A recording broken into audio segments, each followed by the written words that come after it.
Ayan. Ayan, welcome guys sa ating vlog ngayong araw na ito. Ay, gabi na pala, no? Pambira gabi na. Ahoy! Nandito naman tayo sa panibagong araw, panibagong night adventure namin ngayon. Fishing muna tayo ngayon guys kasi hindi tayo makapag-herping kasi maraming gawa si Caballero. Pero magpipishing kami ngayon, mga 2 hours. Ayan guys. Sige, update namin kayo mamaya pagdating namin sa spot. So ito na nga guys, malapit na tayo sa spot. John!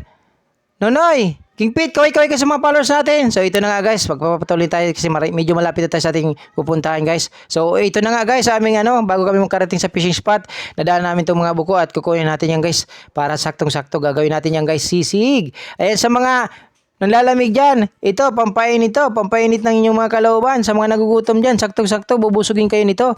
So, ito na nga guys, kukunin natin ni Caballero.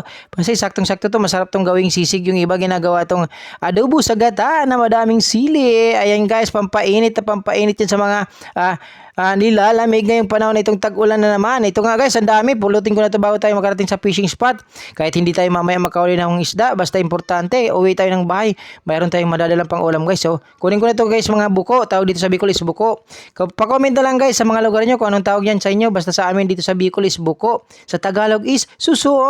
Sa English guys is snail. Ayan, sa mga walang upo-ulam dyan, PM nyo lang si Bolerong Bicolano at bibigyan ko kayo guys. So ito na nga, this is it. Nandito na tayo sa spot.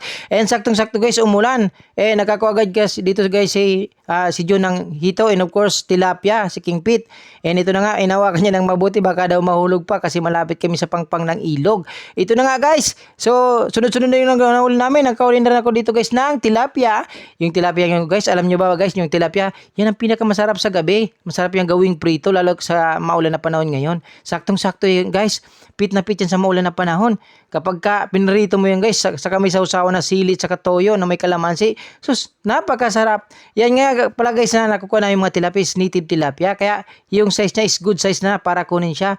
Kasi hindi na yung lumalaki ng masyado. Hanggang ganyan na lang yung size niya, ang laki ng size niya. Kaya kukunin natin yan guys. Ito naman, nakakuha naman si King Pete gisang tilapia. Oh. Mabuti pa sila, sunod-sunod. Tatlo pa naman sila magkakapatid. Magkakakuha sila ng sabay-sabay. Mayroon na silang tatlo. Samantalang ko, pa isa-isa lang. Pero di bale. Basta uwi kami guys na mayroong madadala. Ayan guys, yung mga nakuha nila. Sa akin hindi ko napipicturean kasi masyadong malaki. Baka kunin pa nila. Joke lang, char. Ayan guys, mga talusog, tilapia, hito, yung nakuha nila. So this is it. Nandito na tayo guys sa bahay. At ating linantagan kagad yung buko. At linuto natin kagad para makakain na tayo kasi medyo gabing-gabi na. Para makakain na tayo guys ng panggabihan para makatulog ng maga. Maraming salamat sa inyo guys.